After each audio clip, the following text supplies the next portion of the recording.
Boa noite a todos os amigos presentes, aos amigos que estão assistindo de casa. Estamos aqui mais uma noite, para uma noite de reflexão. E vamos, para iniciar, fechar os nossos olhos, nos sintonizar a paz deste ambiente, nos sintonizar ao amor divino, que possamos sentir todas as energias de amor que neste momento caem sobre nós. Possamos ser gratos por esta oportunidade e que possamos usufruir da melhor forma possível dessa noite que foi preparada para nós. Que assim seja. Então, hoje nós vamos falar sobre a nova geração. Falar sobre crianças encanta o meu olhar e o meu coração.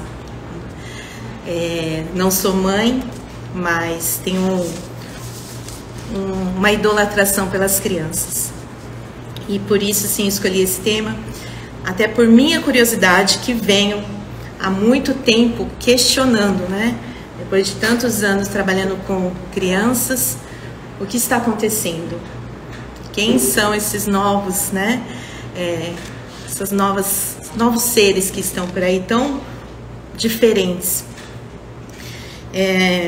Não tinha muita experiência com adolescente, achava que não era minha praia, que eles eram chatos, talvez porque eu fui uma adolescente chata, né? Talvez porque tive convívio com adolescentes chatos e achava que para mim não dava. Mas precisei estar com eles para estar aprendendo muitas coisas. Então eu gostaria de começar com uma historinha infantil mesmo, que é infantil, mas que traz reflexões para nós como adultos. Então a história chama Vovó Estrela, e nada como as vovós, né? Um dia, um menino resolveu parar de falar. O gato lhe perguntou por quê, mas o menino não respondeu. O gato então lhe disse: "Quer saber? Vou fazer a mesma coisa." E parou de ronronar. Ao ver aquilo, a casa não abriu as janelas e as flores do jardim fecharam suas pétalas. O sol, furioso por não ser mais admirado, resolveu parar de brilhar. E nesse mesmo instante, a lua e as estrelas se apagaram. Todas as estrelas, menos uma. Ninguém sabe por quê. Ela desceu até o sonho do neto, que acabava de adormecer, e murmurou em seu ouvido: "Eu continuo amando você, meu netinho. Vou contar uma história enquanto você dorme." A história da Vovó Estrela é a seguinte: um dia, um menino resolveu parar de falar. O gato perguntou-lhe por quê, mas ele não respondeu. O gato então lhe disse: "Quer saber? Vou fazer a mesma coisa." E parou de ronronar. Ao ver aquilo, a casa não abriu as janelas e as flores do jardim fecharam suas pétalas. O sol, furioso por não ser mais admirado, resolveu parar de brilhar. E nesse mesmo instante, a lua e as estrelas se apagaram. Todas as estrelas, sem exceção. Bruscamente, fez-se uma escuridão tremenda. Tudo ficou tão escuro que ninguém enxergava mais nada. E por isso, as pessoas decidiram parar de guerrear. O silêncio da paz que voltara acordou o menino, radiante de felicidade. Ele voltou a falar como antes. O gato foi se esfregar nele, ronronando. A casa abriu as janelas para deixar entrar o vento que trazia paz. As flores do jardim abriram suas pétalas. O sol raiou novamente.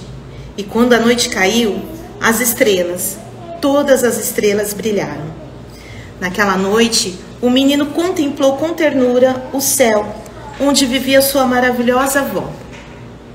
Se uma criança e uma avó podem parar uma guerra, que dirá os homens? Se cada um lembrar que um dia foi criança, com medos e esperanças. Se todos, ao olhar para o céu, constatarem que lá não existe nenhuma fronteira, nenhuma bandeira, nenhuma barreira. Se o mundo se preocupar mais com o que pensariam do nosso mundo as avós que já se foram. Se simplesmente admitirmos que todos os seres vivos têm diferenças e todos têm seu lugar em nosso planeta. Se sonharmos com outra realidade. Então, esse texto, apesar de ser um texto para crianças, né, nos faz refletir tantas coisas. Em que momento nós deixamos de ser crianças? Em que momento nós deixamos de olhar as nossas crianças como crianças? Hoje a gente vive um mundo tão atribulado que o nosso maior poder de valor hoje é o tempo. Observar, para conversar, né? Estamos sempre no piloto automático. E quando sobra um tempo, a exaustão é tão grande que você quer descansar. Então a gente corre para onde? Para as redes sociais, né? Para a internet, para as pesquisas. E aí a gente cai naquela mesma coisa, né? Ah, a gente só vive hoje, a gente corre para a internet, tudo é internet. Mas quando a gente vê um adolescente ou uma criança com o celular na mão, muito dos dizeres essa geração só pensa nisso, né? Essa geração não sai da internet, não sai do computador, é tudo online, essa geração não vai dar em nada. Eu escuto muito isso, muito, né? É uma geração que não... o que eles vão fazer? Mas vamos pensar quando nós éramos adolescentes. Toda geração teve um quê, né? Uma época de geração sexo, drogas e rock and roll, uma época de geração, sei lá, né? Eu fiquei tentando lembrar qual que era a minha. Não faz muito tempo, mas eu não lembrei. Então, toda geração teve aquele ponto, né? Aquele dedo apontado na parte em que dizia que era negativa. Hoje nós temos uma galera aí, cheia de conhecimento. Muito conhecimento, muito mais do que nós possamos ter com a nossa idade dobrada ou triplicada deles. Eles sabem falar coisas que você fala assim, fala de novo que eu não entendi o que você disse. Quando eu li esse texto numa sala de aula de alunos de 8 anos, e depois a gente foi discutir, eu escutei palavras de precisamos ter compaixão, precisamos pensar no outro. Crianças de 8 anos. Eu recordo que eu com essa idade não sabia nem o que era compaixão. Eu queria brincar na rua, eu queria me divertir. E isso foi um ponto positivo também da nossa geração, né? Hoje essa galera aí tem conhecimento árduo, mas muitas vezes não sabe lidar com esse conhecimento. Nós não tínhamos tanto conhecimento, mas nos virávamos com o que tínhamos. Então somos uma geração de criatividades, eles de conhecimentos. E muitas vezes é aí que existe a briga, né? A batalha de querermos colocarmos no nosso modo de ver, de pensar e de viver. Porém, a gente está vivendo um mundo completamente diferente. E quem se adapta a quem? Nós vamos nos adaptar a eles? Eles vão ter que se adaptar a nós? É muito difícil essa questão, né? Porque às vezes, sim, eu não sou mãe, mas eu escuto mães o dia inteiro que às vezes tem vontade de arrancar a cabeça do filho. Não é verdade? Mas depois vai lá pôr direitinho, né? Arrumar e dar um beijinho. Porque é muito rápido tudo deles. Nós estamos vivendo com crianças questionadoras. Com crianças que é o porquê constante. Nós também tínhamos esse porquê. Só que a nossa mãe falava, chega, cala a boca. E a gente calava. Hoje falar para eles, chega, nem cala a boca a gente não fala mais para ninguém, né? Nem para eles. Eles continuam o questionamento. Eu, do meu ponto de vista, acho isso fantástico. Eu sempre achei que questionar é aquisição de conhecimento. Por mais que encha a paciência, porque chega uma hora que enche, né? Por que disso, por que daquilo, por que não sei o que, eles nem respiram. Eles só vão perguntando. Mas imagina o cérebro, está maquinando o tempo inteiro. E com tudo isso, estamos vendo uma geração de crianças e adolescentes chegando ao nosso convívio, né? Com ideias e ideais, tão pequenos, mas com ideias e ideais muito diferentes. Estamos vendo crianças, um dia a gente até discutiu isso no grupo de estudo, pequenas que não comem carne e justificam porque tem dó dos animais. Estamos vendo crianças falando de consciência. Estamos vendo um grupo de adolescentes sem nenhum tipo de preconceito. Para eles, preconceito de raça, de cor, de sexualidade não existe. E se você questionar para eles por quê, eles te falam, porque o que importa é o amor. E quem ensinou isso para as crianças? Porque muitas vezes eles vêm de uma família que ainda tem esse tipo de preconceito. E eles conseguem, de alguma forma, sair dali sem sair. Porque eu falo para quem quer me escutar, mas para quem não quer, eu guardo isso para mim. Porque, como a gente disse, é muito conhecimento. Mas, às vezes, lidar com esse conhecimento é difícil, né? Como eu vou justificar que eu sou a favor de uma coisa que meu pai e minha mãe é contra? É um embate muito grande, né? Como eu vou trazer situações que minha mãe já falou para não brincar, para não ficar com aquele amigo, mas eu gosto tanto daquele amigo. E às vezes a minha mãe não quer que eu brinque com aquela criança porque ela não gosta da mãe, do pai, do outro. Mas eu gosto dessa criança. Então, para eles, o que importa é a felicidade e a alegria. E aí, com tudo isso, eu fui buscar informações dentro da espiritualidade, o porquê essa turma aí que está chegando. E aí, achei na Revista Espírita um artigo, só tirei um pedaço muito bacana que eu acho que traz muitas respostas a nós. Que fala assim: no atual momento de regeneração da humanidade, conforme afirma Allan Kardec e confirma a espiritualidade superior a respeito da transição planetária pela qual passa a órbita terrestre, deixando de ser um planeta de provas e expiações e transformando-se gradualmente em mundo de regeneração, assistimos à chegada de uma nova geração de espíritos que se distinguem por inteligência e razão, geralmente precoces, juntas ao sentido inato do bem e a crenças espiritualistas, o que constitui sinal indubitável de certo grau de adiantamento anterior. São essas crianças inteligentes, inquietas, criativas, questionadoras que adentram os nossos lares, nossas escolas e nossas casas espíritas, atendendo ao chamado da construção do mundo novo. Enquanto trazem esses claros sinais de adiantamento anterior, se deparam com o reino dominante das paixões materialistas que caracterizam o estágio atual do planeta. Possível é imaginarmos o conflito capaz de surgir a esses espíritos reencarnados, com sentimento inato do bem, ao se defrontarem com um mundo de violência crescente, de desigualdades sociais, de conflitos familiares, frutos do orgulho e do egoísmo que ainda encontra guarida no coração humano. E aí, por isso que a gente vê uma grande quantidade de crianças e adolescentes em psicólogos, né? Como eu vou entender o que está acontecendo nesse mundo, na minha casa, na minha escola, se o meu pensar é completamente diferente? Eles se sentem um peixe fora d'água.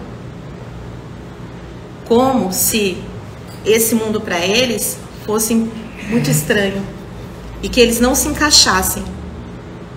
Mas olha a maturidade do espírito, que vem para tentar resolver e se embarca num monte de coisa, né? Esses obstáculos que vão aparecendo. E aí eles vão procurando os caminhos, que muitas vezes é calar-se.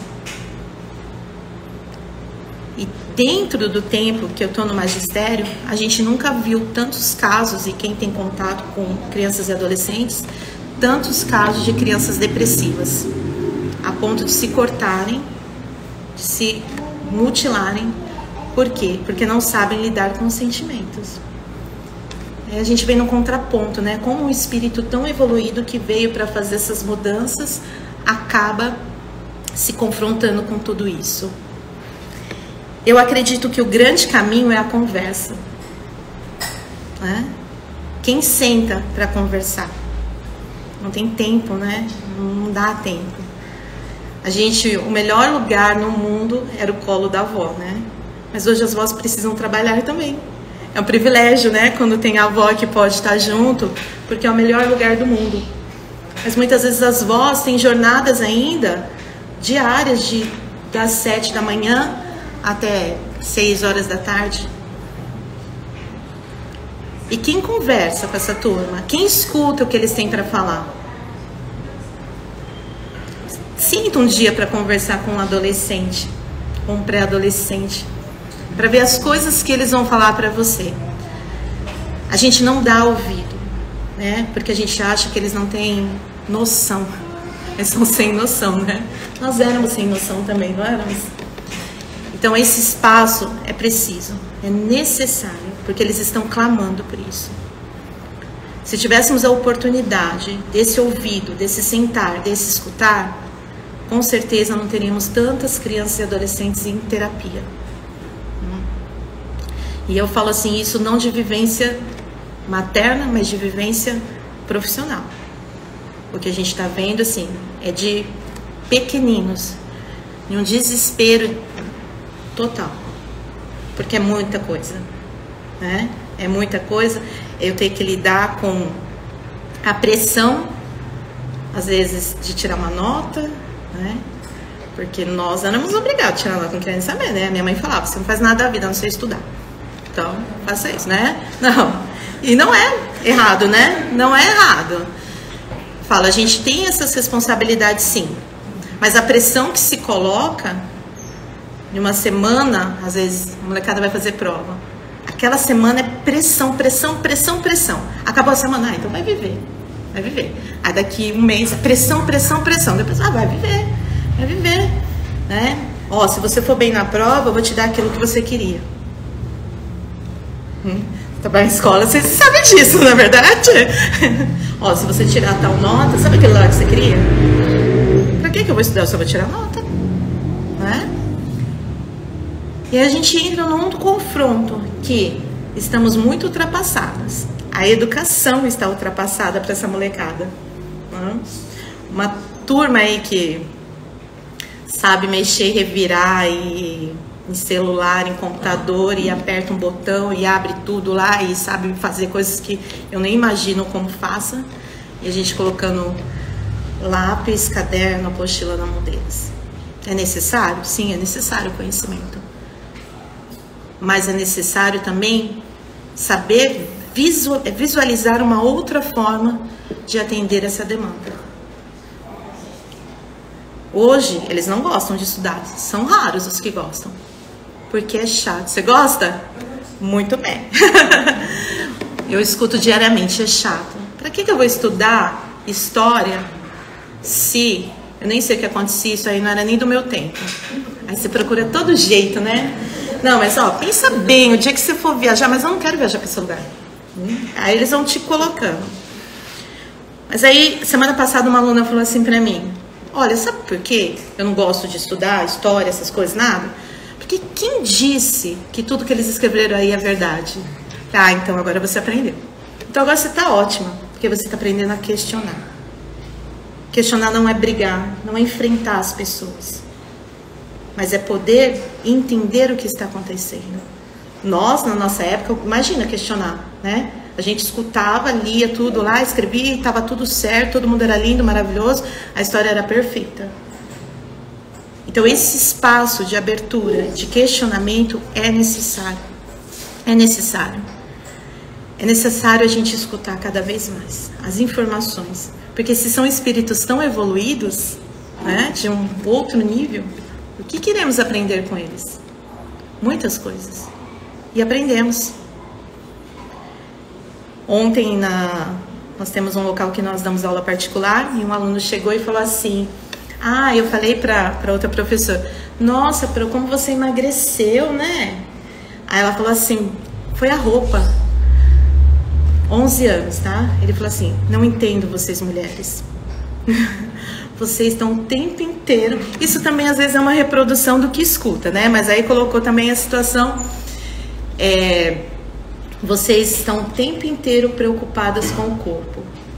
Eu fiz apenas um comentário para ela e ela falou que foi a roupa e depois completou. Mas eu engordei. Com quem fala, ela não aceitou o meu elogio. Ela apenas visualizou o negativo. Então, quando você escuta isso, você fala, opa, calma aí. Olha o que eu tô fazendo, né? eu não estou sabendo aceitar, e aí precisa vir um menino de 11 anos e me dar um saculejo para entender que eu preciso aceitar os presentes da vida, que são os elogios, a admiração. Ele não estava perguntando se a roupa estava, ele estava fazendo elogio, ele estava achando bonita, ele reparou. Hoje em dia essa molecada não repara, ele reparou, né? E ele foi gentil. E muitas vezes a gente faz isso, né? Eles chegam com a gentileza e a gente joga o balde d'água. Então, o nosso olhar precisa mudar em relação a essas crianças, a essa turma que está chegando cheia de informações. A gente nunca viu tantos casos dentro de escola de laudados, né? Com TDAH, com dislexia, com autismo, com tarará, com tarará, com tarará, com tarará. Nunca.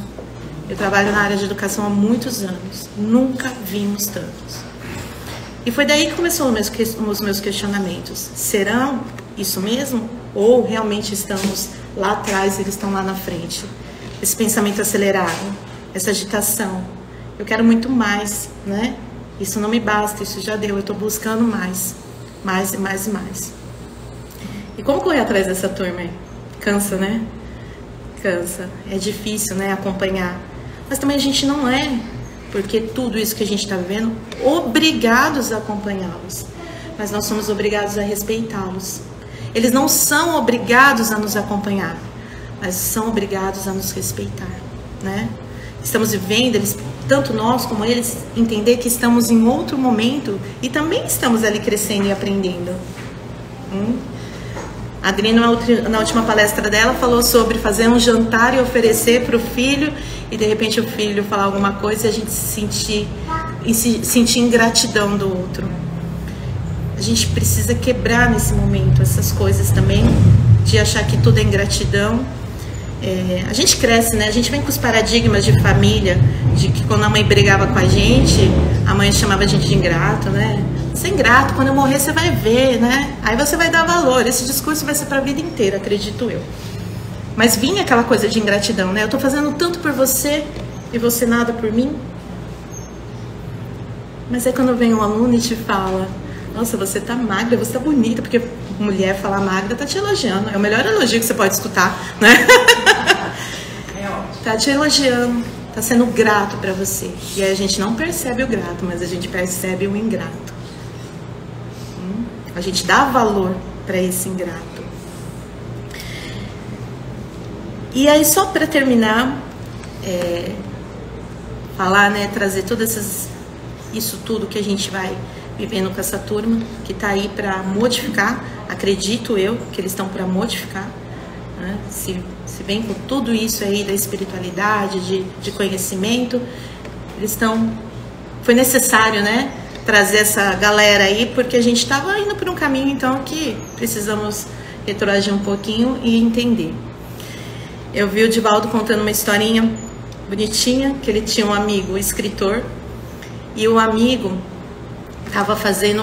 decidiu fazer os capítulos no computador, coisa que nunca tinha feito. E foi lá, sentou, escreveu, esqueceu de salvar. Bateu o dedo nas teclas, apagou tudo. Aí chamou o neto pequeno: fulano, vem aqui. Aí o menininho foi lá: você aperta Ctrl, não lembro as teclas, tá? Não sou uma pessoa tecnológica. Você aperta Ctrl, voltou tudo. Aí ele, ufa, voltou. Aí ele começou a escrever de novo. E aí bateu de novo a mão nas teclas, apagou tudo. Fulano, vem aqui. A menina foi: o senhor faz isso e salva. Aí eu, tá bom. Ele falou: como o senhor viveu antes de eu nascer? Como o senhor se virava antes de eu nascer? É verdade, né? Como às vezes a gente precisa porque somos donos da verdade, né? Às vezes achamos que somos donos da verdade. A gente sabe da responsabilidade de criar um ser que não é fácil, não é. Mas deve ser da melhor forma, prazeroso, sem se incomodar com o que o outro vai dizer. A gente está vivendo muito o que o outro vai falar. Se meu filho é aquilo, se meu aluno é aquilo, se aquela criança é aquilo. Então, o que eu poderia deixar da experiência e do que eu fui pesquisar é que a gente possa ouvi-los, sentar e escutar.